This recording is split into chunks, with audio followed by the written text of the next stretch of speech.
Outro documento constitucional importante na matriz britânica é o Bill of Rights. Aqui estão alguns dos direitos que estão previstos em alguns trechos, são apenas excertos desse documento, né? Só para ilustrar um pouco esses direitos, essas liberdades, essas garantias fundamentais da matriz constitucional britânica, né? Por exemplo, uma das disposições do Bill of Rights estabelece o pretenso poder de suspender as leis ou sua execução pela autoridade real sem o consentimento do parlamento é ilegal. Ou seja, é uma proteção do princípio da legalidade que é estabelecida no direito britânico em face de algumas tentativas do monarca de suspender a lei ou a execução das leis, né, concentrando o poder para si.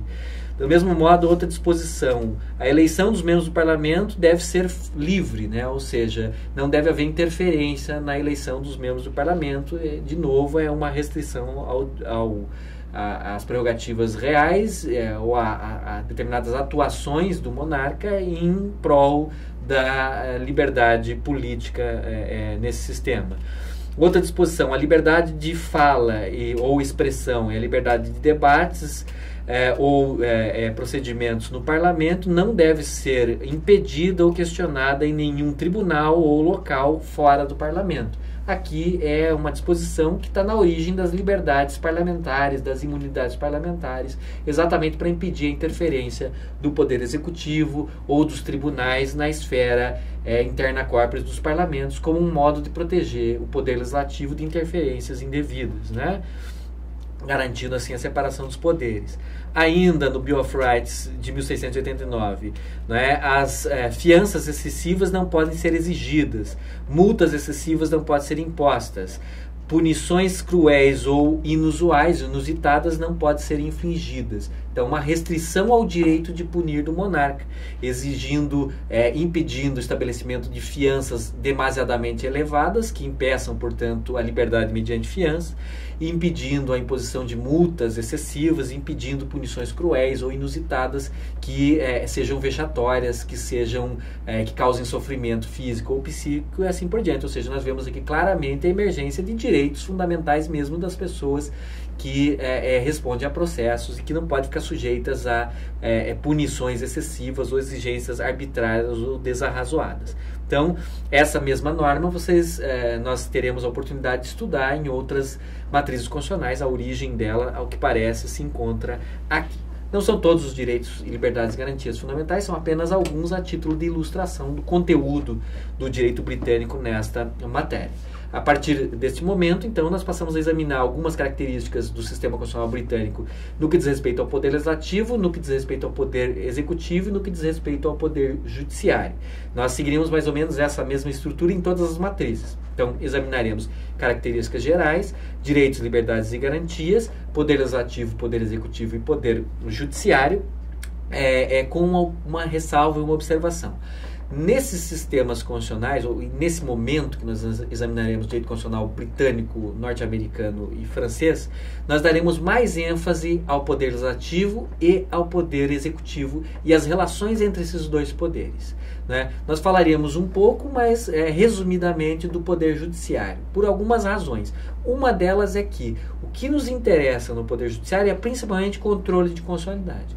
E o controle de constitucionalidade ou a jurisdição constitucional serão trabalhados, como nós vimos, na terceira parte do curso. Então, eu não quero adiantar aqui, nesse momento, aspectos relativos a isso. Então, eu farei algumas menções, algumas considerações sobre o Poder Judiciário, mas deixarei as principais considerações para fazer na terceira parte do curso, quando nós formos estudar o direito constitucional processual comparado, a jurisdição constitucional no direito comparado. Aí nós falaremos mais do Poder Judiciário, aqui não tanto. E principalmente a matriz britânica, nós não abordaremos significativamente o Poder Judiciário, porque, como vimos, é um judiciário que não exerce a jurisdição constitucional. É um judiciário que não pode realizar o controle de constitucionalidade das leis, até mesmo porque a Constituição britânica é uma Constituição flexível. Então, aqui, o judiciário acaba sendo um aspecto secundário para nós em questões constitucionais. É óbvio que ele tem uma importância tremenda no que diz respeito à proteção dos direitos fundamentais. Mas, nesse aspecto, ele exerce jurisdição constitucional, chamada jurisdição constitucional das liberdades. Mas não exerce controle de constitucionalidade das normas, então fica secundarizado comparativamente ao sistema norte-americano ou comparativamente a outros sistemas. Começando, então, pelo Poder Legislativo. por se tratar de uma ordem tradicional, poder legislativo, executivo, primeiro e depois o judiciário, né? Uma das características fundamentais do direito britânico é exatamente a supremacia do parlamento, né? Se no passado os britânicos afirmavam que supremo era o monarca, né, depois de um determinado momento passou-se a entender que a supremacia não cabia mais ao monarca, mas cabia ao parlamento. Numa primeira fase, a House of Lords, aquela fase aristocrática, e numa segunda fase, a House of Commons, na fase chamada democrática. Então nós percebemos que essa é uma característica do direito constitucional britânico. E ela revela uma outra característica, que é a seguinte: o direito constitucional britânico é considerado por alguns e chamado por alguns de direito constitucional evolutivo. Uma marca característica dele é esse caráter tradicionalista. Ele não conhece grandes rupturas, diferente, por exemplo, do que acontece no direito constitucional francês, na matriz constitucional francesa. Significa, as instituições vão surgindo paulatinamente, vão se consolidando gradualmente. Por vezes surgem novas instituições que vão se agregando às instituições já existentes. Pode existir uma distribuição ou uma redistribuição do poder entre essas instituições, mas as instituições antigas não desaparecem, elas só têm uma redefinição, e assim sucessivamente. É um direito marcado por uma forte continuidade, como nós podemos perceber. Tanto é que não há uma ruptura, uma revolução que estabeleça uma Constituição nova do dia para a noite e que redefina todas as instituições. As instituições vão se transformando ao longo do tempo, as competências vão passando de uma instituição para outra, o poder vai migrando de uma instituição para outra, mas isso é tudo feito de uma maneira gradual, sem rupturas radicais. Então, tem características bastante específicas. Por isso mesmo, Canottilli, por exemplo, chama esse constitucionalismo de constitucionalismo evolutivo, né? E nós vamos ver aqui exatamente isso. Criação de instituições e sobreposição institucional com transferência de parcelas do poder entre as instituições.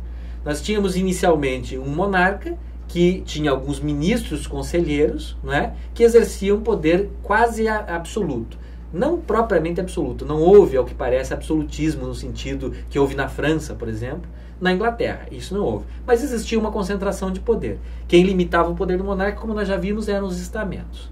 Depois, esses estamentos se tornam a House of Lords. Surge um parlamento moderno, que inicialmente é composto pela Câmara Alta do Parlamento, ou seja, pela Casa dos Lords. Então nós temos aqui uma divisão do poder. O poder que antes estava concentrado no monarca, agora está dividido entre o monarca e a Câmara Alta. Conforme o princípio democrático vai se afirmando e conforme o sufrágio vai se universalizando, surge a House of Commons, né? Ou seja, a Câmara Baixa, a Casa dos Plebeus, a segunda casa do parlamento. E o poder passa a ser distribuído, então, o poder político no sistema constitucional britânico passa a ser distribuído entre monarca, House of Lords e House of Commons. E ele vai migrando. O monarca se torna cada vez menos poderoso, a House of Lords vai perdendo poder e a House of Commons vai se tornando a casa mais poderosa. Hoje existe no sistema institucional, no parlamento britânico, o que a gente chama de bicameralismo assimétrico. Significa, tem duas casas, duas câmaras no parlamento, ele é dividido em duas câmaras, mas uma delas é preponderante sobre a outra. Se no passado a casa preponderante era a House of Lords, hoje a casa preponderante é a House of Commons. Né? A House of Lords quase não tem mais poder. Inclusive discute-se com frequência na Inglaterra a possibilidade de abolição da House of Lords, porque ela quase não tem mais funções práticas. Para que se possa ter uma ideia, tamanha a assimetria que a House of Commons hoje é capaz de aprovar uma lei mesmo que a revelia da House of Lords. A House of Lords sequer tem poder de veto sobre o processo legislativo, ela tem no máximo um poder de atraso, o que mostra que o principal centro de poder em termos de poder legislativo hoje no conjunto das instituições constitucionais britânicas é exatamente a House of Commons, a Câmara Baixa, e não a House of Lords. Essa é uma característica bem marcante do constitucionalismo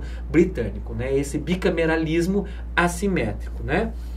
Outra característica importante associada tanto à supremacia do parlamento quanto ao bicameralismo assimétrico é o sistema parlamentarista de governo, né? Isso é típico do sistema constitucional britânico.